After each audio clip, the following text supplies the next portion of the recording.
মদিনার সব দিকে সুন্দরী, সুশিক্ষায় শিক্ষিত তুমি, তোমাকে মদিনার হোর বলা হয়েছে রে মা।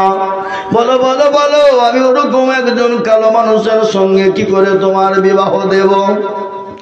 তার বাড়ি নাই, ঘর নাই, চুলো নাই, কিচ্ছু নাই, কি করে বিবাহ দেব? সঙ্গে সঙ্গে বলেন আব্বাজান, যিনি আমাকে চিঠি লিখে পাঠিয়েছেন রাহমাতুল লিল আলামিন দয়ার নবী, তিনি যখন চিঠি লিখে পাঠিয়েছেন পৃথিবীর জমিনে সব থেকে আমার জন্য উত্তম স্বামী হবেন তিনি। সুবহানাল্লাহ। তার যার প্রয়োজন নাই, তার গাড়ি বাড়ি টাকা পয়সা সম্পদের কোনো প্রয়োজন নাই। যিনি আল্লাহ নবী আমাকে চিঠি দিয়েছেন, বিবাহের জন্য প্রস্তাব পাঠিয়েছেন, ওই সব থেকে ওই পুরুষটা আমার জন্য রয়েছে, ওটা আমার কাছে সব থেকে বড় উপহার, সব থেকে আমার কাছে বড় ভাগ্যবান, সে হবে সব থেকে বড় আমার স্বামী, ভালো স্বামী। আব্বাজান তাড়াতাড়ি করে তাকে ফিরিয়ে আনুন। সঙ্গে সঙ্গে সাদকে ডাকলেন, সাদকে ডেকে বললেন, সাদ তুমি বাড়ি এসো, আমার মেয়ে বিবাহের জন্য তোমাকে প্রস্তাব দিয়েছে। কিন্তু হযরত আবু আইয়ুব আনসারী তেনার পরীক্ষা ছিল, দেখতে যায় তার বিটি আল্লাহ ওয়ালা, দিন ওয়ালা, ঈমান ওয়ালা, কোরআন ওয়ালা কিনা, আল্লাহর নবীর দিনকে ভালোবাসেন কিনা, আল্লাহর নবীকে ভালোবাসেন কিনা, পরীক্ষা করার জন্য আবু আইয়ুব আনসারীর এটা মনের বাসনা। বিটির যখন সুপারিশ পেয়ে গেল, বিটিকে ডাক দিয়ে যখন বলল, বিটি তুমি প্রস্তুত? বলে হ্যাঁ আমি প্রস্তুত, আমি বিবাহ করব। আল্লাহর নবীর দরবারে সাদকে ডাক দিয়ে বলল, সাদ রে তুমি বাড়ি চলে যাও, তুমি যাও, তোমার বিবাহের জন্য তৈরি হও, বিবাহের জন্য তৈরি হও, তোমার সঙ্গে আমার মেয়ের বিবাহ দেওয়া হবে। সুন্দরী রমণী কি বললেন, যাকে মদিনার সব থেকে বড় হুর বলা হয়েছে। এ বাবা, তারা পয়সা, গাড়ি, টাকা পয়সা দেখেনি, তারা সম্পদ দেখেনি, তারা সুন্দর চেহারা দেখেনি, তারা দেখেছে ঈমান আছে কিনা, তাকওয়া আছে কিনা, আল্লাহ তার রাসূলের জীবনে ফিট আছে কিনা, ভয় আছে কিনা। আমাদের দেশে আজকে যদি গাড়ি বাড়ি টাকা পয়সা সম্পদ না থাকে, মেয়ের বাপ মেয়ের বিবাহ দিতে চায় না, জোরে বলুন ঠিক কিনা? ছেলে ভালো হলে দেখে না, ছেলের কিছু আছে কিনা জানে না, ছেলে ভালো হবে বলে পরোজগার, নামাজি, দিনদার, ইমানদার, কলমাওয়ালা, দাড়িওয়ালা, টুপিওয়ালা, এই ছেলে দেখলে তারা বিবাহ দিতে মন চায় না, ঠিক না কিনা জোরে বলুন? বিবাহ দিতে মন চায় না। কিন্তু মোহতারাম বুজুর্গ, দোস্ত, বাজিজ, আল্লাহ নবী, দয়াল নবী, বিশ্ব নবী, রাহমাতুল লিল আলামিন দয়াল নবী হযরত সাদকে বললেন, সাদ খবর বলো। বলে ইয়া রাসূলুল্লাহ, আমার বিবাহের জন্য প্রস্তুত, তারা নিয়েছে, আমাকে বিবাহের জন্য প্রস্তুত নিতে বলেছে। বলে নবী গো, আমি কি দিয়ে বিবাহের পপি দেব? আমি মোহরানা দেব, বাজার করব কি করে? আমার তো গাড়ি নাই, বাড়ি নাই, টাকা নাই, পয়সা নাই, সম্পদ নাই, কোনো জিনিস নাই গো নবী। আল্লাহর নবী বলেন, ও সাদ, তুমি কোনো রকমের চিন্তা করো না। বিশ্ব নবী বললেন, সাদ তুমি চলে যাও, উসমান ইবনে আফফানের বাড়িতে চলে যাও। উসমান সব থেকে বড় ধনী। আল্লাহ রাব্বুল আলামিন হযরত উসমান রাদিয়াল্লাহু তাআলা আনহুকে নরম সাহাবা, তিনাকে আল্লাহ এত ধনী বানিয়েছিলেন, এত পয়সাওয়ালা বানিয়েছিলেন, এত কোটিপতি বানিয়েছিলেন। আল্লাহ নবী বললেন, যাও সাদ, তুমি ওই উসমানের বাড়িতে তুমি চলে যাও, তোমার বিবাহের খরচ খরচা যা লাগে তুমি নিয়ে নাও। হযরত উসমানের বাড়িতে গেলেন, সাদ রাদিয়াল্লাহু তাআলা সমস্ত মালপত্র কিনে নিলেন, নেওয়ার জন্য টাকা পয়সা নিলেন, নেওয়ার পরে বাজারে গেলেন বাজার করতে। তিনি বাজার করতেছেন, বিবাহের সমস্ত সরঞ্জাম কেনার জন্য তিনি উপস্থিত হয়ে গেলেন। ইতিমধ্যে কে যেন এসে বলে, ওগো মদিনার তরুণ যুবকেরা, আজকে জিহাদের ময়দানে, আজকে জিহাদের ময়দানে আল্লাহর নবী তোমাদেরকে ডেকেছে। কারণ নবীর প্রেমিক, দিনের প্রেমিক, ইসলামের প্রেমিক বলো, হযরতে সাদ রাদিয়াল্লাহু তাআলা আনহুর কানে পৌঁছে গেল।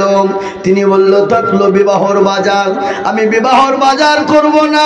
আমার নবী বিশ্ব নবী তিনি জিহাদের ময়দানে যাবেন আর আমি সাদ বিবাহর ময়দানে থাকবো, এটা হতে পারে না। যে বিবাহতে আমার নবী থাকবে না সে বিবাহ সাদ করতে পারে না। তিনি কি করলেন? তরবারি কিনলেন, ঢাল কিনে নিলেন, বিবাহর সরঞ্জাম কিনলেন না, ঢাল এবং তরবারি কিনে নিয়ে চললেন জিহাদের ময়দানে। কিন্তু সবাই চিনে নেবে, নবী তো তাকে ফিরিয়ে দেবে, জিহাদের ময়দানে যেতে দেবে না। তিনি কি করলেন? একটা কালো কাপড় কিনলেন, কালো কাপড় কিনে তিনি মুখটাকে সুন্দর করে পেঁচিয়ে ঢেকে নিলেন, কেউ জানে চিনতে না পারে। জিহাদের ময়দানে চলে গেলেন। কাফের বেঈমানদের সঙ্গে লড়াই শুরু হয়ে গেল। কাফের বেঈমানরা আপনার যুদ্ধের ময়দানে হেরে গেল, মুসলমানদের জয় হয়ে গেল। হযরতে সাদ রাদিয়াল্লাহু তাআলা অনেক কাফেরকে শহীদকে জাহান্নামের টিকিট ধরিয়ে দিলেন। কাফের বেঈমানরা ময়দান ছেড়ে পালিয়ে গেল। কিছুক্ষণ পরে বেঈমান কাফেররা অন্য দিক থেকে এসে নবীর উপরে সাহাবাদের উপরে পেছন থেকে হামলা শুরু করে দেয়। বিশ্ব নবীকে যখন আপনার আঘাত করা হলো, নবীজির মাথায় ছিল লোহার টুপি, আর ওই লোহার টুপি ভেঙে গিয়ে নবীজির দান মুবারক শহীদ হয়ে গেল। সাহাবারা সহ্য করতে পারে না, সাহাবারা জিহাদে আর দাঁড়িয়ে থাকতে পারে না। সমস্ত সাহাবারা তাদের নিজের জীবন দিয়ে লাব্বাইক বলে তারা জিহাদের ময়দানে নেমে গেলেন। হযরতে সাদ তিনি কালো কাপড় পেঁচিয়ে ঢাল এবং তরবারি নিয়ে কাফেরদের ভিতরে ঢুকে গেলেন। কাফেরদের বেঈমানদের যত মাথা ছিল সকলকে ছিদ্র করে দিলেন, হত্যা করে দিলেন। হযরতে সাদ তিনি আপনার কি হয়ে গেলেন? শহীদ হয়ে গেলেন। কাফেরদের মাঝে বিশ্ব নবী দয়ার নবীকে কাফের বেঈমানরা টার্গেট করতে লাগলো, নবীকে দুনিয়ার জমিনে রাখবে না।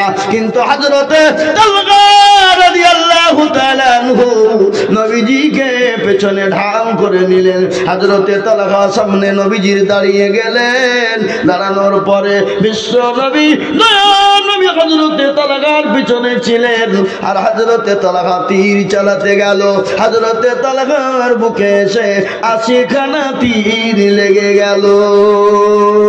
বিশ্ব নবী উকি মেরে দেখতে যাবেন। তালহা বলেন, নবী গো, আমার জীবন চলে যায় যাক। ও নবী, আপনি উকি মারবেন না। আপনি যদি উকি মারেন কাফের বেঈমানরা আপনাকে টার্গেট করে পেছন থেকে হামলা করে দিতে পারে। ইয়া রাসূলুল্লাহ, আমাদের জীবন চলে যায় যাক, কিন্তু আপনার গায়ে ফুলের ছিটকি পড়তে দেব না। হযরত আব্দুল্লাহ ইবনে ওমর বললেন, আমার ভাই তালহাকে এত তীর মারা হয়েছিল, আমি গুনেছিলাম, দেখলাম তার শরীর থেকে 80 খানা তীর বের করা হলো। খালি 80 খানাই তীর নয়, তার শরীরের ভিতরে একটা নয়, দুটো নয়, ৭৭টা জায়গায় সামনের দিক থেকে কাফের বেঈমানরা তরবারি দিয়ে আঘাত করেছিল। বিশ্ব নবী দয়ার নবী জিহাদের ময়দানে সেই সময় কাফের বেঈমানেরা জয় হয়ে গেল, মুসলমানদের পরাজয় হয়ে গেল, মুসলমানরা ক্ষত বিক্ষত হয়ে গেল, অনেক সাহাবা মারা গেলেন। আল্লাহ নবী দয়ার নবী বিশ্ব নবী আমার বললেন, ও সাহাবারা, ও সাহাবারা, তোমরা লাশগুলোকে এক জায়গায় তোমরা জমা করো। আল্লাহর নবী বললেন, তোমরা সমস্ত লাশগুলোকে এক জায়গায় জমা করো। সমস্ত লাশগুলো জমা করা হলো। বিশ্ব নবী বললেন, তোমরা আর একটু আগে দেখো আমার আর কোন সাহাবা দেখো শহীদ হয়েছে কিনা। তিনি আপনার সাহাবারা গেলেন, গিয়ে দেখলেন একজন মুখ কালো কাপড় দিয়ে পেঁচানো, তিনি কিন্তু শহীদ হয়ে গেছেন। কিন্তু তিনি মৃত্যুর সময় পানি পানি করে চিৎকার করেছিলেন। কাফের বেঈমানেরা এক গিলাস পানি পর্যন্ত তাকে দেয় না। ও মুসলমান দরদি, হযরত সাদ রাদিয়াল্লাহু তাআলা আনহুর মুখ থেকে কাপড় সরিয়ে দেওয়া হলো। বিশ্ব নবীর কাছে এসে বলেন, ইয়া রাসূলুল্লাহ, আপনার সাহাবা যাকে বিবাহের জন্য পাঠিয়েছিলেন বাজার করতে, সেই বিবাহের জন্য বাজার করে নাই, বাজার করতে যায় না, সে আপনার জন্য জাহাজের ময়দানে কাফের বেঈমানদেরকে জাহান্নামের টিকিট কানা ধরিয়ে দিয়ে হযরতে সাদ তিনি মুখ পেঁচিয়েছিলেন কাপড় দিয়ে, তাকে জাহাজের ময়দানে আপনি আসতে দেবেন না বলে তিনি জাহাজের ময়দানে কাফের বেঈমানদের হাতে আঘাত করে তিনি দুনিয়া থেকে বিদায় হয়ে গেছে। বিশ্ব নবী সমস্ত সাহাবাদেরকে বললেন, সাহাবারা আমার সাদকে আমার কাছে আনো। বিশ্ব নবীর সামনে আনা হলো। বিশ্ব নবীর শরীর চোখ নিয়ে টপ টপ করে পানি ঝরে যায়, দাড়ি মোবারক ভিজে যায়। বলে সাদ গো, এত আমাকে তুমি ভালোবাসো, আমার জন্য তুমি বিবাহ করলে না, আমার জন্য তুমি জীবন খানাও দিয়ে দিলে। আল্লাহ নবীর চোখ দিয়ে পানি টপকে টপকে পড়ে যায়। কিছুক্ষণ পরে বিশ্ব নবী দয়ার নবী মুচকি গেছে ফেললেন। সাহাবারা বলছেন, ইয়া রাসূলুল্লাহ, আপনি কান্না করতে করতে আবার মুচকি হাসি দিলেন কেন? সাহাবারা, আমি কান্না করতে করতে মুচকি হাসি দিলাম কেন তোমরা জানো? কেন তোমরা জানো? আমার আল্লাহ রাব্বুল আলামিন আমার সাদের জন্য জান্নাত থেকে হুর পাঠিয়ে দিয়েছে। হুরেরা পিড়াপিড়ি শুরু করে দিয়েছে, কানাকানি শুরু করে দিয়েছে। আর ও বলছে আমি নেব, ও বলছে আমাকে ফিরিয়ে দাও, আমাকে তাড়াতাড়ি করে আমার সাদকে মাটি দাও। আমি হুরেরা, আমি সাদের জন্য আমরা হুরেরা পাগল হয়ে গেলাম। এই ছিল শাহাদত বরণ সাহাবাদের, এই ছিল নবীর ভালোবাসা। কিন্তু বেটি, তুমি তো মদিনার হুর, মদিনার সব দিকে সুন্দরী, সুশিক্ষায় শিক্ষিত তুমি, তোমাকে মদিনার হুর বলা হয়েছে রে মা। বলো বলো বলো, আমি ওরকম একজন কালো মানুষের সঙ্গে কি করে তোমার বিবাহ দেব? তার বাড়ি নাই, ঘর নাই, চুলো নাই, কিচ্ছু নাই, কি করে বিবাহ দেব? সঙ্গে সঙ্গে বলেন, আব্বাজান, যিনি আমাকে চিঠি লিখে পাঠিয়েছেন রাহমাতুল লিল আলামিন দয়ার নবী, তিনি যখন চিঠি লিখে পাঠিয়েছেন পৃথিবীর জমিনে সব থেকে আমার জন্য উত্তম স্বামী হবেন তিনি। সুবহানাল্লাহ। তার জানার প্রয়োজন নাই, তার গাড়ি বাড়ি টাকা পয়সা সম্পদের কোনো প্রয়োজন নাই। যিনি আল্লাহ নবী আমাকে চিঠি দিয়েছেন, বিবাহের জন্য প্রস্তাব পাঠিয়েছেন, ওই সব থেকে ওই পুরুষটা আমার জন্য রয়েছে, ওটা আমার কাছে সব থেকে বড় উপহার, সব থেকে আমার কাছে বড় ভাগ্যবান, সে হবে সব থেকে বড় আমার স্বামী, ভালো স্বামী। আব্বাজান তাড়াতাড়ি করে তাকে ফিরিয়ে আনুন। সঙ্গে সঙ্গে সাদকে ডাকলেন, সাদকে ডেকে বললেন, সাদ তুমি বাড়ি এসো, আমার মেয়ে বিবাহের জন্য তোমাকে প্রস্তাব দিয়েছে।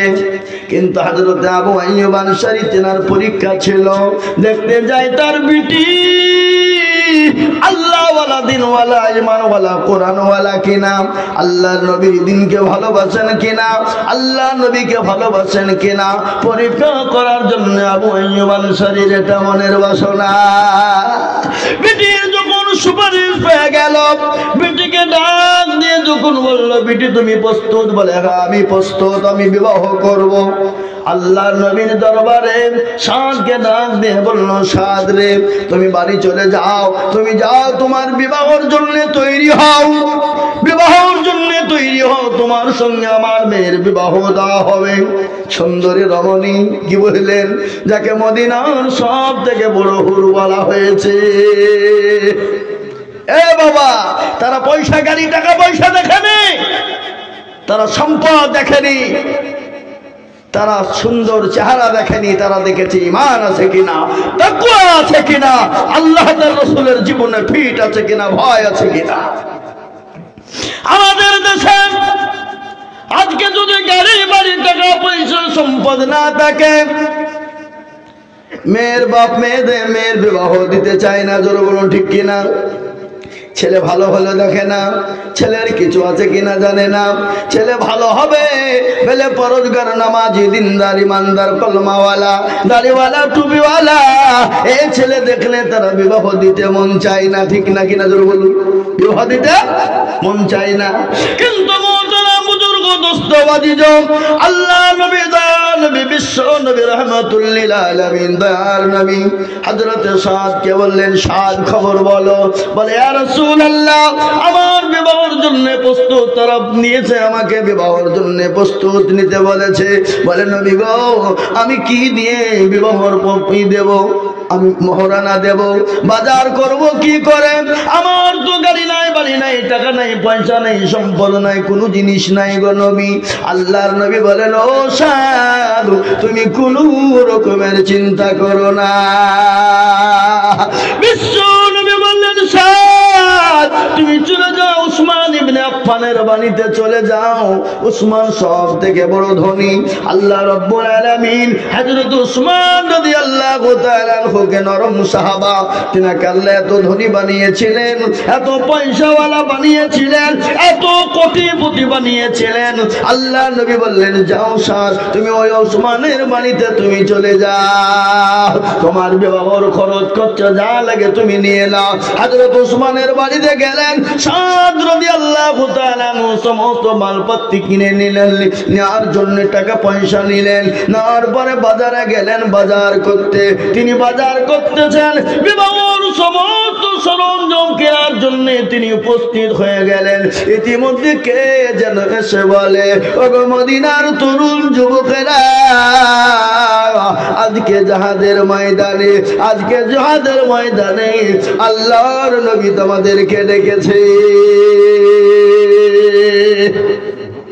কাজনবের প্রেমিক, দিনের প্রেমিক, ইসলামের প্রেমিক বলো।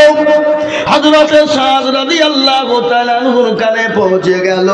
তিনি বলল, থাকলো বিবাহর বাজার, আমি বিবাহর বাজার করব না। আমার নবী বিশ্ব নবী তিনি জিহাদের ময়দানে যাবেন, আর আমি সাদ বিবাহর ময়দানে থাকবো।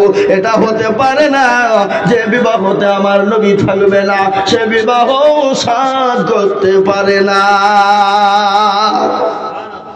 তিনি কি করলেন? তরবারি কিনলেন, ঢাল কিনে নিলেন, বিবাহের সরঞ্জাম কিনলেন না।